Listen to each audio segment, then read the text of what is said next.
Buenos tardes reception. I am here with another book to read for you, and it is Marcello Mouse and the Masked Ball.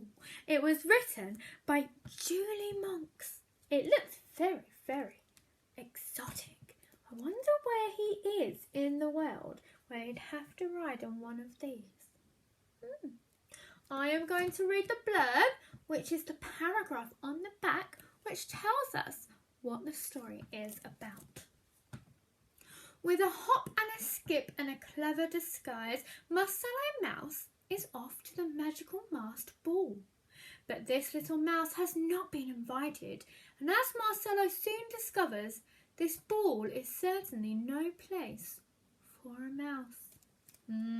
Very interesting. Are you ready?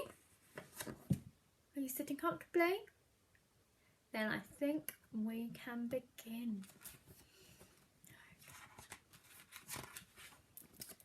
Marcello Mouse lived alone in a dark hole along a dark canal in the darkest corner of Venice. So that's where he was on the front.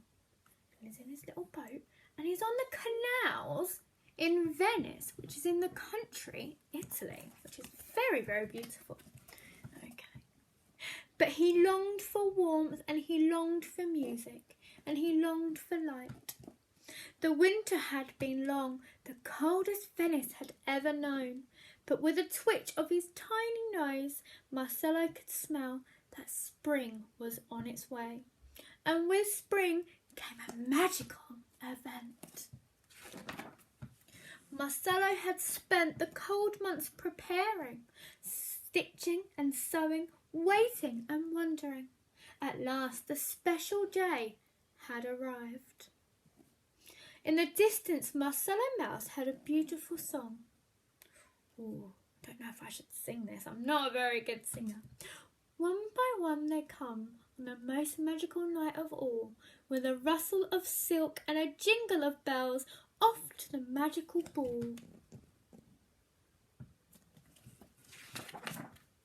With a squeak and a leap and a flick of his tail, Marcello slipped out of his door. He hopped up the steps, over the bridge and along the canal, singing to himself as he scampered towards the twinkling lights in the distance. With each mouse step the lights grew brighter and the music grew louder. Marcello drew close to the grand palace, home of the magical masked ball. Marcello skipped lightly up the steps, smoothed down his fur and paused, for this little mouse was not invited to the ball. But as he stood in the doorway, his fur felt warm and the air smelled sweet. Quick as a flash, he slipped inside. How daring, how bold. Marcello Mouse in a room full of cats. But Marcello was prepared. He had made a cunning disguise. They'll never guess, thought Marcello with a grin. And with a leap of joy, he followed his nose to a table full of food. He tasted fine wine and wonderful cheese and nibbled at cakes that were sugary sweet. He was lively and funny and charming. What a nice fellow, the cats all agreed. Then came the call, let the dancing begin. Light as a feather, Marcello leaped to the floor and began to dance. He twisted and turned, he skipped and he swung, he tripped and he twizzled, and then suddenly stopped. Oh no. Not a whisker twitched, not a paw moved. That's no cat, it's a mouse! Poor Marcello's tail began to quiver in fright. Then he let out a terrified squeak. I'll be mice cream by midnight, cried Marcello, dashing for the door. Swerving and skidding, he shot across the floor. He He sped along the hallway and scampered down the steps. He darted along the canal and tumbled over the bridge. He ran without stopping and without looking back. Under the bright lights of the ball were far behind him. Back in his dark little mouse hole, Marcello shivered and trembled in fright.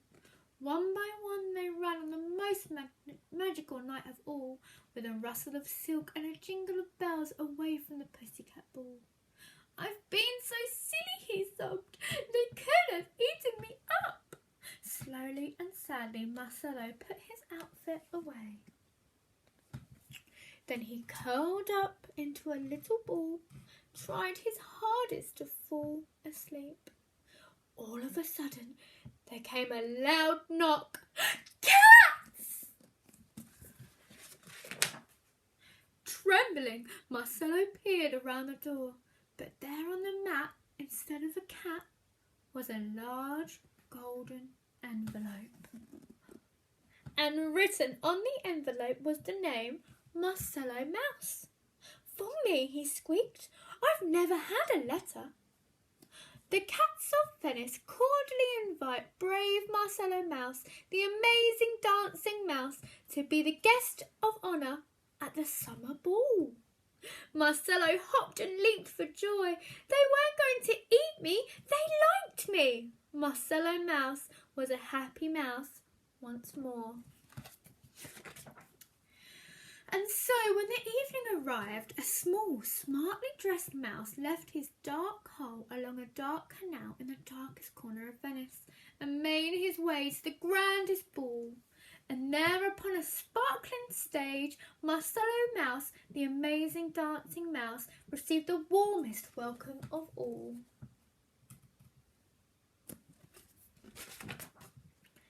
The end.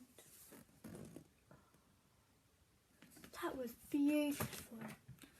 It just goes to show that even when you're different, you can still be friends.